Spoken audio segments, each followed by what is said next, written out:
Monsieur le Président de l'Assemblée générale, Monsieur le Secrétaire général des Nations unies, Mesdames et Messieurs les chefs d'État et de gouvernement, Excellences, Mesdames et Messieurs, il est des moments qui marquent de leur empreinte des générations entières.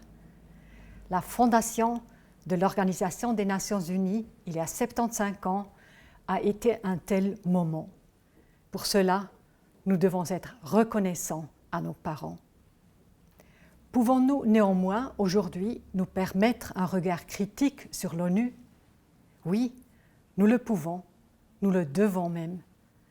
En effet, 75 ans plus tard, il y a toujours des guerres, plus de réfugiés et de déplacés que jamais, une crise climatique pour l'heure sans solution, des millions d'êtres humains souffrant de la faim et l'égalité entre les hommes et les femmes qui n'est pas réalisée. Nous pourrions critiquer l'ONU pour cela, mais au fond, quand nous parlons de l'ONU, de qui parlons-nous? Nous parlons en fait de nous-mêmes, car l'ONU, c'est ses États membres, et ceux-ci font souvent l'obstacle au travail de l'ONU. Ils bloquent des décisions ou refusent de les mettre en œuvre, ils torpillent des résolutions et en violent les principes. Cela affaiblit l'ONU et par là même, cela nous affaiblit, nous tous.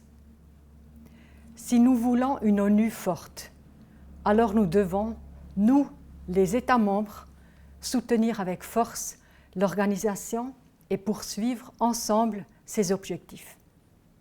Car les objectifs de l'ONU sont nos objectifs. Mesdames et messieurs, nous vivons dans une époque marquée par des tensions géopolitiques. Nombre d'États sont aussi de plus en plus polarisés dans leurs affaires intérieures. Plus que jamais, l'ONU est indispensable pour la promotion de la paix et de la sécurité dans le monde.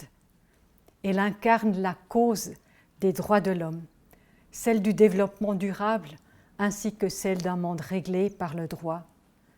Nous serions donc bien avisés de poursuivre ensemble les objectifs de l'ONU car ils nous profitent à tous et nous renforcent. Mon pays est fier de contribuer à la réalisation des objectifs de l'ONU, même si cela n'est pas toujours aisé. Traduire en politique nationale les objectifs que nous nous sommes par exemple fixés dans le domaine climatique ou en matière d'égalité des sexes est difficile, mais c'est pour cela que nous tous, hommes et femmes politiques, sommes élus. Pour offrir à nos populations respectives et à l'humanité en général une vie décente dans la liberté et la sécurité. Mon pays plaide aussi pour un ordre international réglé par le droit. Nous nous engageons pour le droit international humanitaire et la prévention des conflits et offrons nos bons offices là où ils sont souhaités. Mon pays est prêt à assumer encore davantage de responsabilités et c'est pour cela que la Suisse est, pour la première fois, candidate à un siège non permanent au Conseil de sécurité pour la période 2023-2024. Bien évidemment, la Suisse appuie sans réserve l'appel du secrétaire général à un cessez-le-feu mondial. Mais au-delà d'un tel appel, que faire? Nous devons investir encore davantage dans la prévention des conflits. Ici aussi, les droits humains doivent demeurer au centre de notre action. La Genève internationale contribue en ce sens également à la prévention des conflits en accueillant par exemple le Conseil des droits de l'homme ou le secrétariat du traité sur le commerce des armes.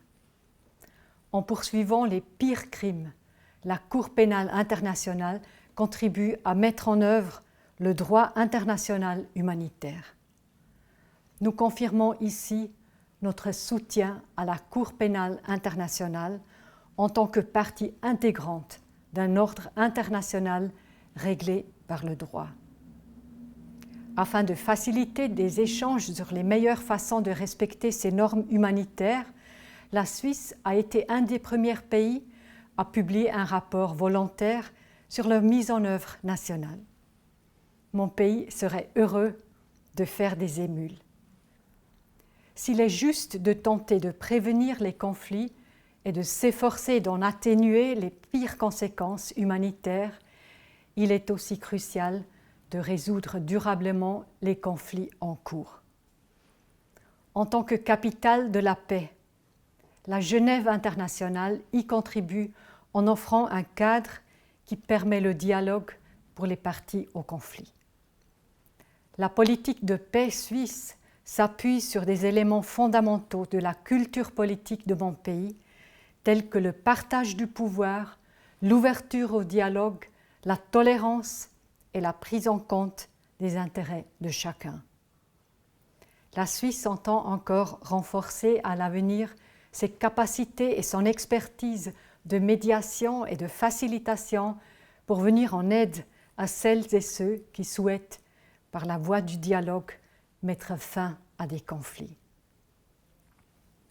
Mesdames et messieurs, si la Genève internationale contribue à la paix et à la sécurité dans le monde, elle est aussi le siège de l'Organisation mondiale de la santé qui a joué un rôle si crucial depuis le déclenchement de la pandémie de Covid-19. La crise sanitaire actuelle a provoqué des souffrances indicibles de par le monde.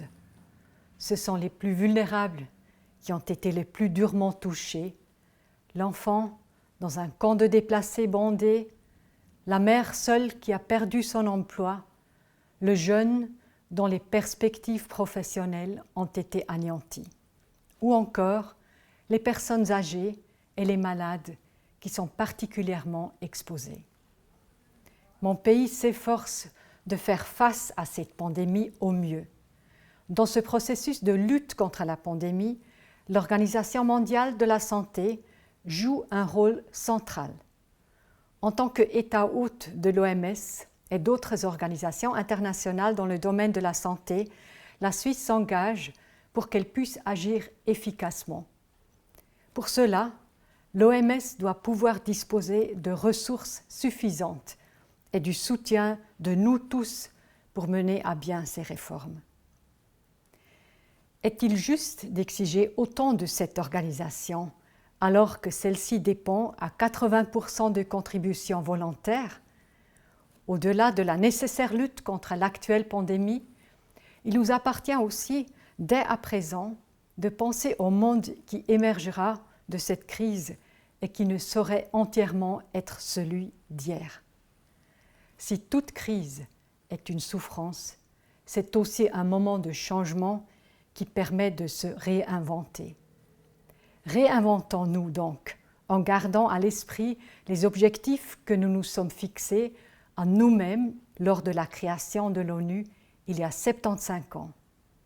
Mesdames et messieurs, il est des moments qui marquent de leur empreinte des générations entières.